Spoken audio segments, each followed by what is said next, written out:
Hello दोस्तों, आज के क्लासेस में आपका स्वागत है। मैं संजीव कुमार आप लोगों के लिए लेकर के आया हूँ एनसीईआरटी बुक क्लास 5th की। इसके बारे में हम आपको पढ़ेंगे और बीच बीच में कुछ महत्वपूर्ण चीज़ें भी बताते हुए चलेंगे कि प्रश्न कहाँ से और कैसे बनता है, समझाते हुए चलेंगे। इसका benefit UP TET, C TET या अन्य प्रतियोगी परीक्षाओं में जो भी प्रश्न पूछे जाते हैं उसके बारे में आपको जानकारी मिलेगी। चलिए शुरू करते हैं। आमुख। इस किताब में बच्चों को कैसे पढ़ाना है, क्या पढ़ाना है, इसके बारे में आमुख में बताया गया है। चलिए, राष्ट्रीय पाठ्यचर्चा की रूपरेखा 2005 से आती है। राष्ट्रीय पाठ्यचर्चा रूपरेखा का मतलब होता है नेशनल करिकुलम फ्रेमवर्क, एनसीएफ 2005। ये हमें बताता है कि बच्चों के स्कूली जीवन को बाहर के जीवन से जोड़ा जाना चाहिए, है ना। पहली ही लाइन हमें बताती है कि बच्चों के स्कूली जीवन को बाहर के जीवन से जोड़ा जाना चाहिए। यह सिद्धांत किताबी ज्ञान की उस विरासत के विपरीत है इसके प्रभाववश हमारी व्यवस्था आज तक स्कूल और घर के बीच अंतराल बने हुए थे। देखिए दोस्तों, क्या है कि एनसीईआरटी 2005 कहता है कि बच्चों के स्कूली जीवन को बाहरी जीवन से जोड़ना चाहिए। ये सबसे मुख्य लाइन है, इसको हमने अंडरलाइन कर रखा है कि जो बच्चे ये सोचते थे, जो छात्र छात्राओं के बीच का जो अंतराल था, जैसे मैं अपने स्कूल और घर के बीच जो अंतराल बनाया था कि बच्चा घर से स्कूल, स्कूल फिर घर फिर स्कूल, ऐसा नहीं होना चाहिए। उसको बाहरी जीवन से भी जोड़ना चाहिए, उसको ज्ञान बाहरी जीवन से भी मिलना चाहिए। नई राष्ट्रीय पाठ्यचर्चा पर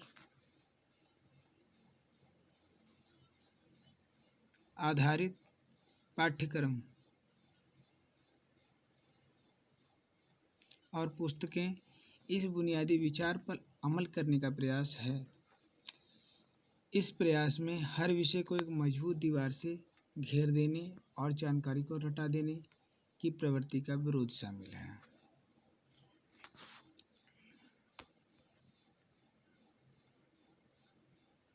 रटा देने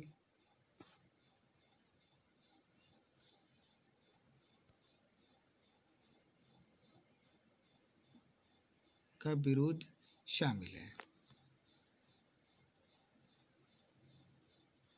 देखिए क्या है, ये लाइन है,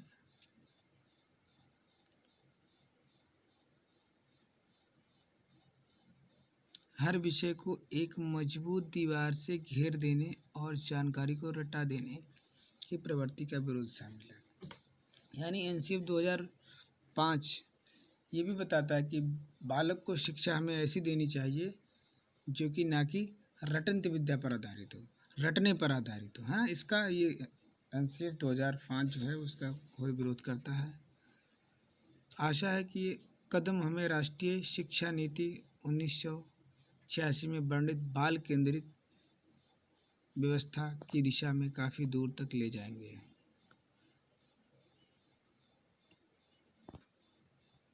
बाल केंद्रित शिक्षा, आजकल हमारे देश में जो शिक्षा व्यवस्था है वो कैसी है, बाल केंद्रित है।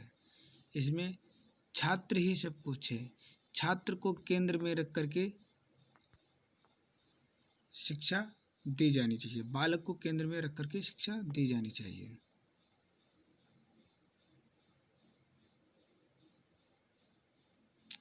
इस प्रयत्न की सफलता अब इस बात पर निर्भर है कि स्कूलों के प्राचार्य और अध्यापक बच्चों को कल्पनाशील गतिविधियों और सवालों की मदद से सीखने और सीखने के दौरान अपने अनुभवों पर विचार करने का कितना अवसर देते हैं, है ना। स्कूल के जो प्राचार्य और अध्यापक हैं वो बच्चों को कल्पनाशील गतिविधि और सवालों की मदद से सीखने यानी करके सीखने पर बल देता है। देखिए ज़रा ध्यान दीजिएगा, सवालों के मदद से सीखने के दौरान अपने अनुभवों पर विचार करने का कितना अवसर देते हैं। हमें यह मानना होगा कि यदि जगह, समय और आज़ादी दी जाए तो बच्चे बड़ों द्वारा सौंपी गई सूचना सामग्री से जुड़कर और जूझकर नए ज्ञान का सृजन करते हैं।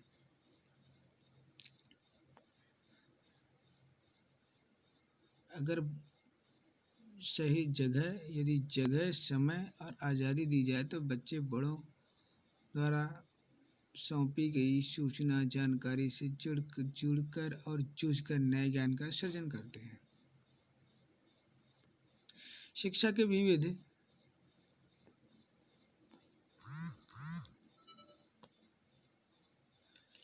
साधनों और स्रोतों की अनदेखी किए जाने का प्रमुख कारण पाठ्य पुस्तक को परीक्षा का एकमात्र आधार बनाने की प्रवृत्ति है। शिक्षा साधनों और स्रोतों की अनदेखी किए जाने का प्रमुख कारण पाठ्य पुस्तक को परीक्षा का एकमात्र आधार बनाने की प्रवृत्ति है। साधनों और स्रोतों को, अन्य साधन और स्रोत जो शिक्षा के हैं उनको अनदेखा करने के लिए उनको अनदेखा कर रहे हैं लोग, और सिर्फ पाठ्य पुस्तक को ही परीक्षा का एक आधार मानते हैं, है ना। ऐसी प्रवृत्ति लोगों के अंदर पैदा हो चुकी है। सर्जना और पहल को विकसित करने के लिए ज़रूरी है कि हम बच्चों को सीखने की प्रक्रिया में पूरा भागीदारी माने। हम बच्चों को सीखने की प्रक्रिया में पूरा भागीदारी माने और बनाएं। उन्हें ज्ञान का निर्धारित खुराक का ग्राहक मानना छोड़ दें, है ना। हम उसको क्या दें, बच्चे को सीखने की प्रक्रिया पर बल देना चाहिए, ना कि हम उसे ऐसे ज्ञान के निर्धारित खुराक होता है कि जितना हम उसे डोज दें, जितना हम पढ़ाएं वही सब कुछ है। यानी ज्ञान की सीमा जो है वो सिर्फ शिक्षक तक ही नहीं कि जो शिक्षक ज्ञान दे वही हो। ज्ञान हम ऑल ओवर वर्ल्ड कहीं से भी हम सीख सकते हैं, कहीं से भी हम नॉलेज प्राप्त कर सकते हैं, ऐसा होना चाहिए।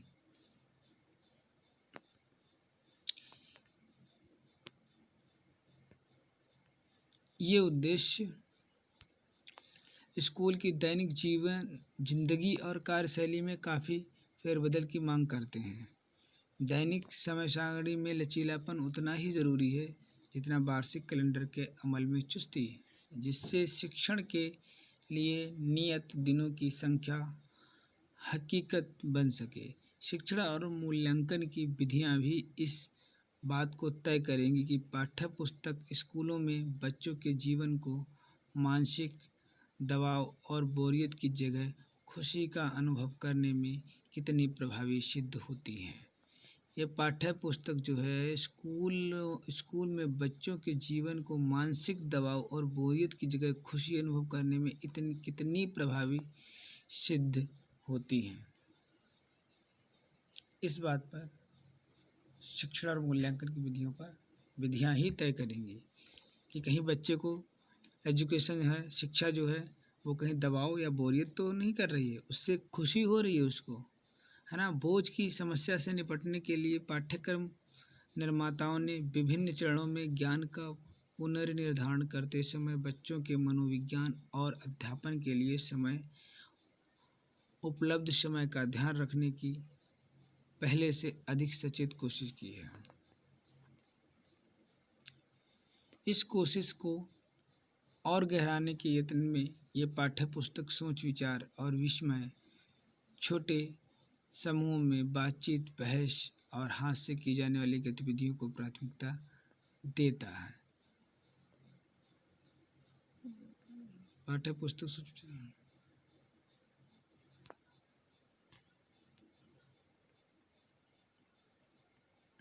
यहाँ से NCERT इस पुस्तक की रचना के लिए बनाई गई पाठ्य पुस्तक निर्माण समिति के परिश्रम के लिए कृतज्ञता व्यक्त करती है ना। NCERT पाठ्य पुस्तक निर्माण समिति के लिए परिश्रम के लिए कृतज्ञता व्यक्त करती है, उसके आभारी है। इसने एनसीईआरटी को बनाया है, एनसीईआरटी पाठ्यक्रम का निर्माण किया है। परिषद प्राथमिक पाठ्य पुस्तक सलाहकार समूह के अध्यक्ष प्रोफेसर अनीता रामपाल और हिंदी पाठ्य पुस्तक समिति की मुख्य सलाहकार मुकुल प्रियदर्शनी की विशेष आभारी है। इस पाठ्य पुस्तक के विकास में कई शिक्षकों ने योगदान दिया है। इस योगदान को संभव बनाने के लिए हम उनके प्राचार्यों के आभारी हैं। हम उन सभी संस्थाओं और संगठनों के प्रति कृतज्ञ हैं जिन्होंने अपने संसाधनों, सामग्री, सहयोगियों की मदद लेने में हमें उदारतापूर्वक सहयोग दिया। हम माध्यमिक एवं उच्च शिक्षा विभाग, मानव संसाधन विकास मंत्रालय, प्रोफेसर मृणाल मेरी और प्रोफेसर जी देशपांडे की अध्यक्षता में गठित निगरानी समिति मॉनिटरिंग कमेटी के सदस्यों को अपना मूल्यवान समय और सहयोग देने के लिए धन्यवाद देते हैं।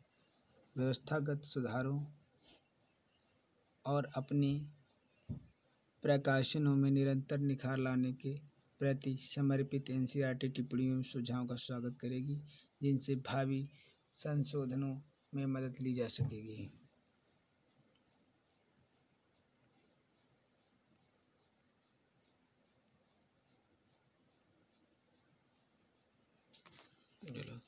यहाँ से तो बस शुरू में एनसीएफ के बारे में बताया गया था, बच्चों को कैसे पढ़ाना है, हिंदी की बुक किस तरीके से, उसके बारे में बताया गया था। अब बातें करते हैं हम थोड़ा सा बड़ों से दो बातें इस रिमझिम किताब के बारे में। क्या है कि रिमझिम 5 यानी कक्षा 5 के आपके हाथों में है।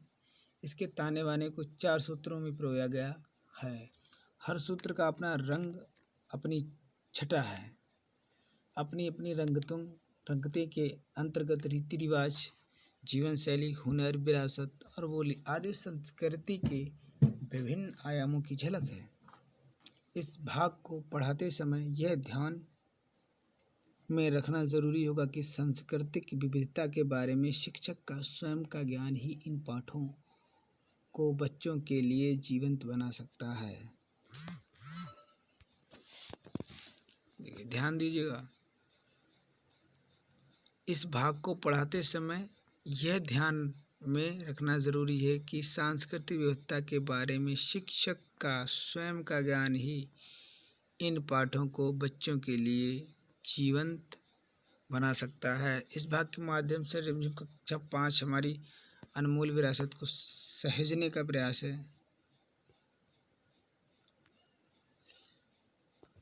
अभिव्यक्ति के कई माध्यम हैं। समय के साथ साथ इन माध्यमों में बदलाव आया है। अपनी बात लोगों तक पहुंचाने का तरीका समय के साथ कैसे बदलता रहा है। पुस्तक के दूसरे भाग बात का सफ़र में इसी रोचक सफ़र की झलक है। हास्य रचनाएं सभी को गुदगुदाती हैं। बच्चे हास्य के पुट वाली रचनाओं में विशेष रुचि लेते हैं। पुस्तक के तीसरे भाग मजाक खटोला, इसमें बड़ों से क्या लिखा हुआ, बड़ों से दो बातें, है ना। इसको किताब को कितने भागों में बांटा गया है उसके बारे में बताया। अपनी अपनी रंगतें से क्या मतलब है, बात का सफ़र। और तीसरा भाग इसमें बताया मजाक टोला में हास्य व्यंग से पगी रचनाएं और कार्टून दिए गए हैं।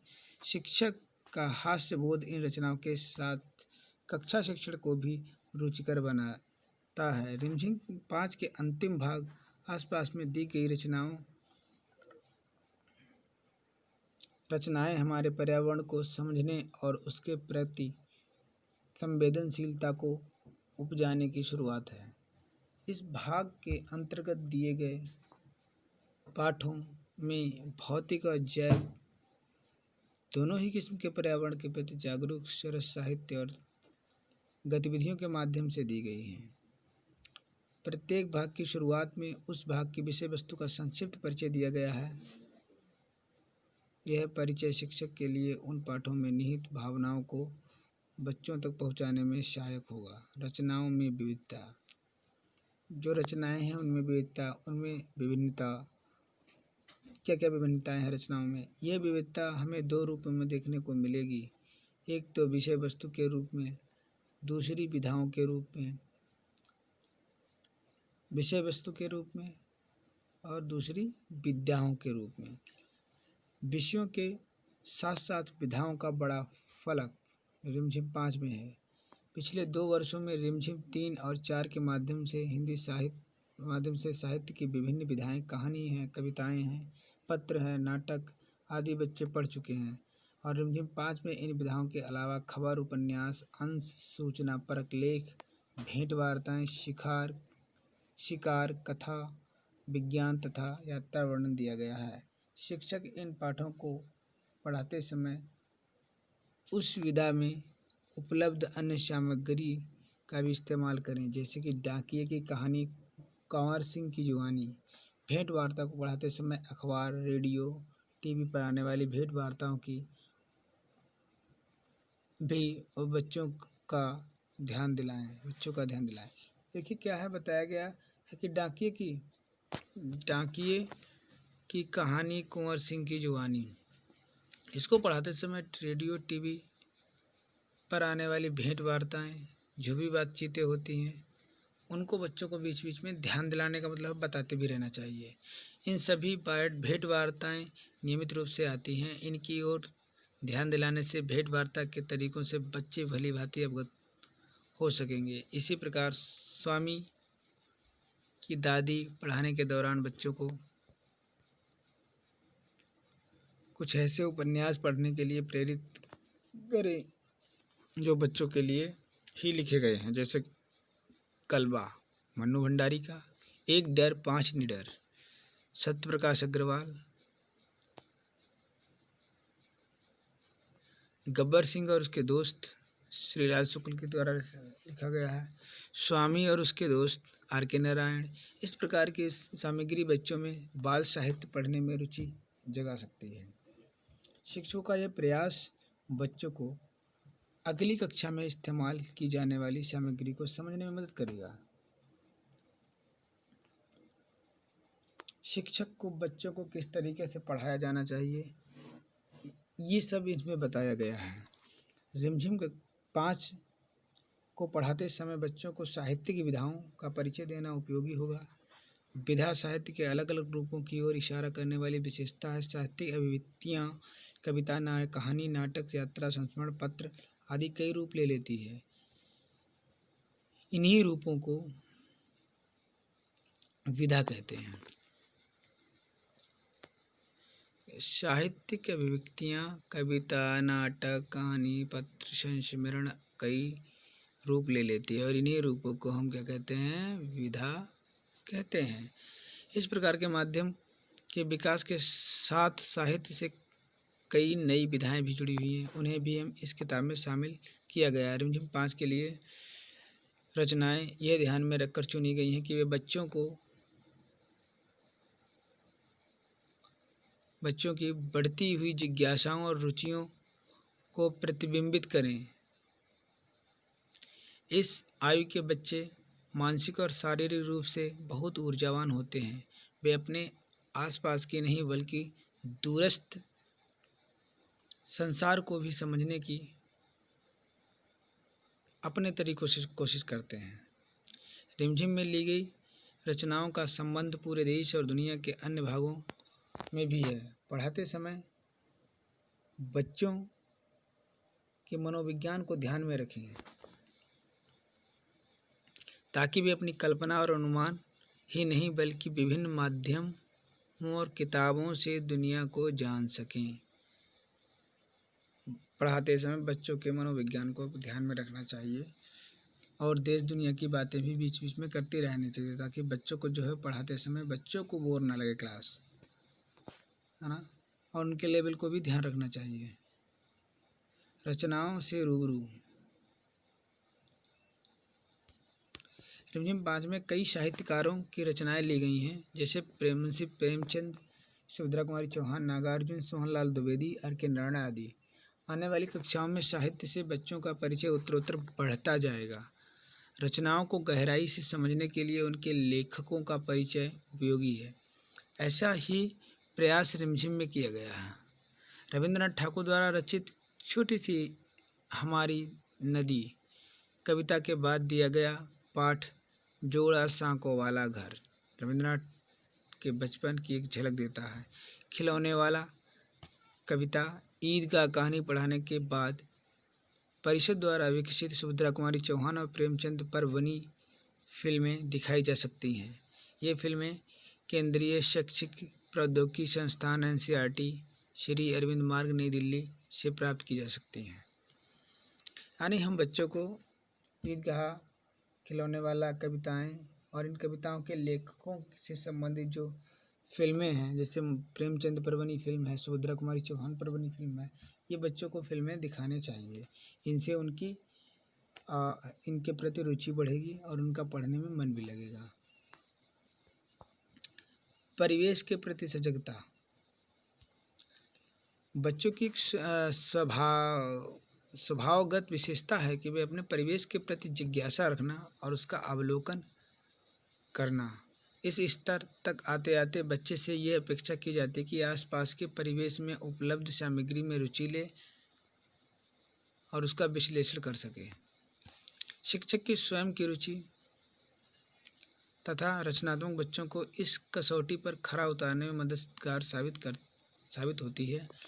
हमारे परिवेश में उपलब्धता विज्ञापनों, पोस्टरों, साइन बोर्डों में मुहावरों, लोकोक्तियों, कहावतों के साथ साथ बोलने के कई प्रचलित तरीकों का इस्तेमाल किया जाता है। इस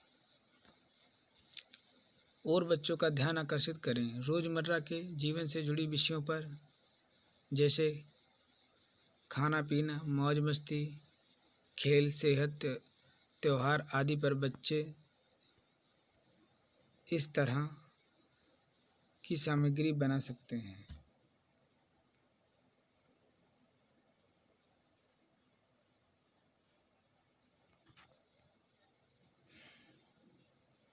रिमझिम 5 के माध्यम से इस प्रकार शिक्षण करें कि बच्चे भाषा को अपने परिवेश और अनुभवों को समझने का माध्यम मानकर उसका सार्थक प्रयोग करें। यानी बच्चे को इस प्रकार शिक्षण करें कि बच्चे भाषा को अपना परिवेश का मतलब है अपने परिवेश में अपने आप से जोड़ने और अनुभवों को समझने का माध्यम मानकर उसको अपने रूप में ढालकर उसको समझने की कोशिश करें। इस तरीके से भाषा की बनावट कैसी है?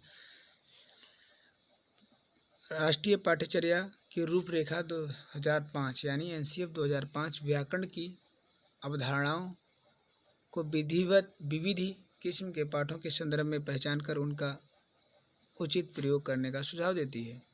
रिमझिम श्रृंखला के अन्य भागों की तरह रिमझिम 5 में भी अभ्यासों के माध्यम से भाषा की बनावट के सार्थक प्रयोग पर बल दिया गया है। व्याकरण को एक कठोर यांत्रिक पृथक अनुशासन के रूप में न सुझाकर सहज रूप में प्रस्तुत करना ही बेहतर होगा।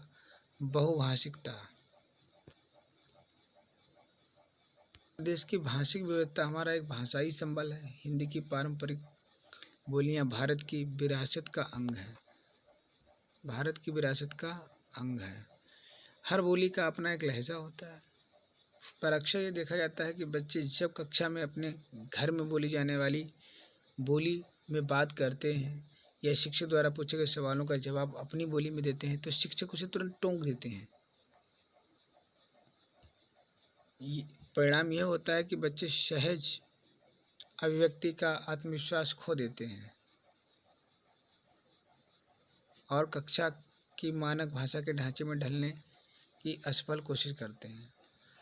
असल में क्या है कि जब भी बच्चे को सिखाना चाहिए तो उसकी मातृभाषा में ही उसको समझाने की कोशिश करनी चाहिए, जिससे कि उसको कोई भी टॉपिक है जो उसको उसकी मातृभाषा में समझाएंगे तो उसको आसानी से समझ में आएगा और उससे शिक्षा यानी कि उसको जो पढ़ाया जाएगा, जो चैप्टर उसके लिए पढ़ाया जाएगा, वो उसको कभी भी बहुत ही ज़्यादा बोरियत महसूस नहीं होगा। ना ही बच्चों का शिक्षा के प्रति आत्मविश्वास खोएगा, बल्कि वो उसको अपने जीवन में ढाल करके सीखने में और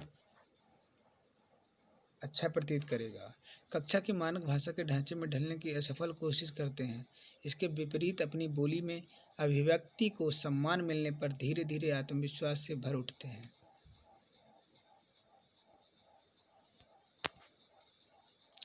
मानक भाषा भी सीख जाते हैं। बहुत से साहित्यकार जैसे फणीश्वर नाथ रेणु, हजारी प्रसाद द्विवेदी इस बात का जीवंत उदाहरण है कि राष्ट्रीय पाठ्यचर्या की रूपरेखा बहुभाषिकता का संसाधन के रूप में इस्तेमाल करने पर बल देती है। एनसीएफ 2005 बहुभाषिकता का संसाधन के रूप में इस्तेमाल करने पर बल देती है। यानी एनसीएफ 2005 भी कहता है कि बच्चे को कई प्रकार से हम उसको टॉपिक को समझाने की कोशिश कर सकते हैं, उसको हम बता सकते हैं। बहुभाषिक यानी बहुत सी भाषाओं का संसाधन के बारे में बात करता है एनसीएफ 5। रिमझिम भाग 1 से 4 तक पिछली चारों पाठ्यपुस्तकों में बहुभाषिकता को स्थान देने के लिए अन्य भाषाओं से भी सामग्री ली गई और अभ्यासों और गतिविधियों के अंतर्गत बच्चों को अपनी भाषा में लिखने और बोलने के अवसर भी दिए गए हैं। रिमझिम 5 में भी ये सिलसिला जारी है। ज़रूरत इस बात की है कि शिक्षक बच्चों को अपनी भाषा और बोली का इस्तेमाल करने का मौका कक्षा में अवश्य दें। शब्दकोश से परिचय। बच्चों को शब्दकोश का भी परिचय कराया जाना चाहिए। कैसे? बोलने चालने में एक दूसरे की बोली समझना बहुत आसान होता है, पर वह ही बोली जब लिखित रूप में सामने आती है तो कई बार शब्दकोश का सहारा लेना ज़रूरी हो जाता है। बच्चे शब्दकोश से पहचान बनाएं और उसे देखने की आदत डालें। इसलिए रिमझिम 5 में शब्द अर्थ शब्दकोश के क्रमानुसार दिए गए हैं और काम में शिक्षक की मदद उन्हें शब्दकोश से आत्मीय रिश्ता जोड़ने में सहायक सिद्ध होगा। इसीलिए हम बच्चों को शब्दकोश कराते हैं। शब्दकोश को परिचय, शब्दकोश से उसको भाषा समझने में आसानी हो जाती है बच्चे को। कला और सौंदर्य। साहित्य का कलाओं से सीधा संबंध होता है। राष्ट्रीय पाठ्यचर्या रूपरेखा 5 कला के माध्यम से अन्य विषयों को जोड़ने पर बल देती है। राष्ट्रीय पाठ्यचर्या रूपरेखा 2005 में भारत की हस्तकला पर विशेष बल दिया गया है। एनसीएफ 2005 हस्तकला पर भी विशेष बल देता है और कला के माध्यम से अन्य विषयों को जोड़ने पर भी बल देता है। जहाँ चाह वहाँ रहा पाठ कसीदाकारी के महत्व को दर्शाता है। इस पाठ को पढ़ाने के दौरान अपने आसपास के कारीगरों को बुलाएं और प्रचलित हस्तकला का व्यवहारिक अनुभव बच्चों को दिलवाएं। एक विकल्प यह भी हो सकता है कि अवसर एवं सुविधा होने पर इन कारीगरों तक बच्चों को स्कूल से ले जाएं। इस प्रकार के अनुभव बच्चों के लिए बहुत ही मूल्यवान होते हैं। किसी अन्य अनुभव के विकल्प नहीं हो सकते। शिक्षकों से यह अपेक्षा की जाती है कि साहित्य के माध्यम से बच्चों में सौंदर्य बोध का विकास हो। जैसे कि किसी कविता को पढ़ने के लिए उस कविता को कैसे गाया जा सकता है, धुन में कैसे ढाला जा सकता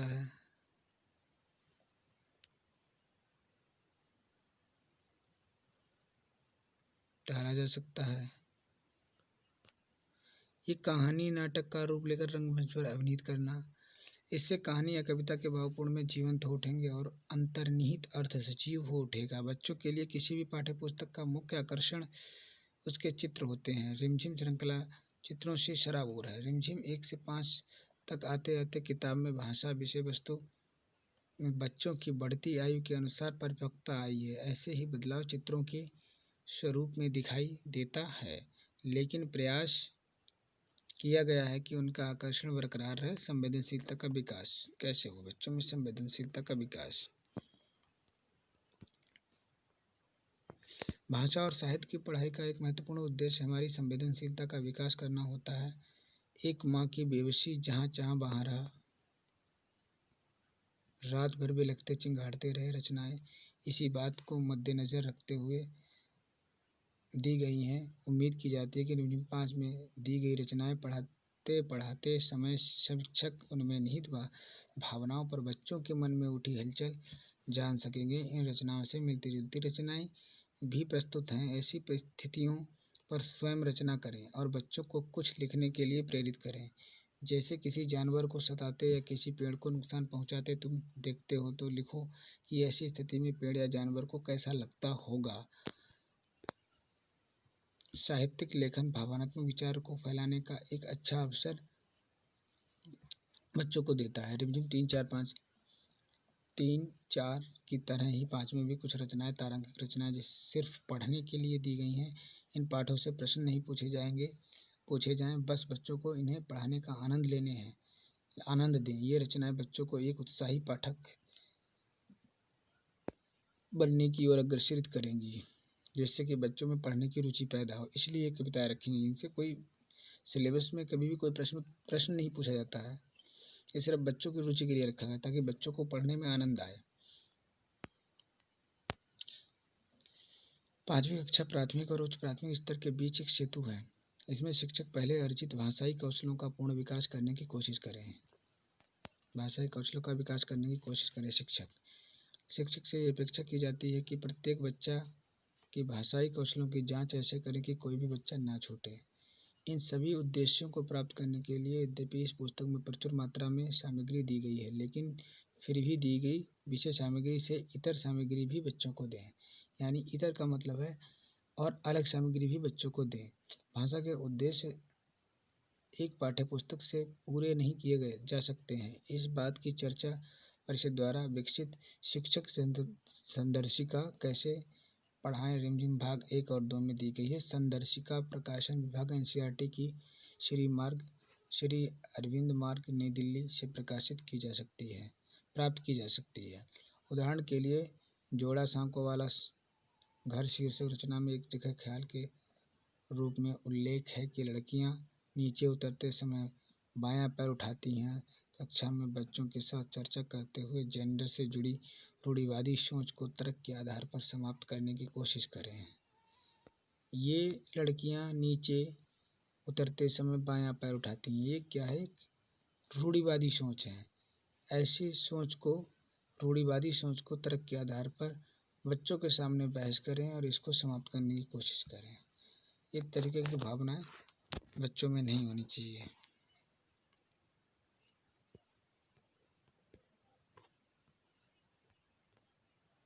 पाठ्य पुस्तक निर्माण समिति है।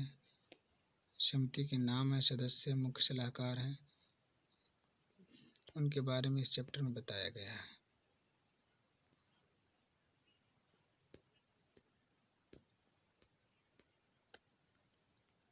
आगे विषय वस्तु आएगी।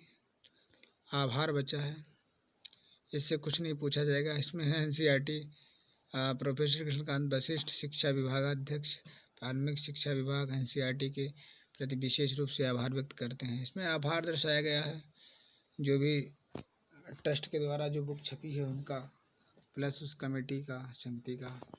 यहाँ से कोई भी प्रश्न नहीं बनेगा। हमने आपको बताने की कोशिश की है किस तरीके से पढ़ाते हैं।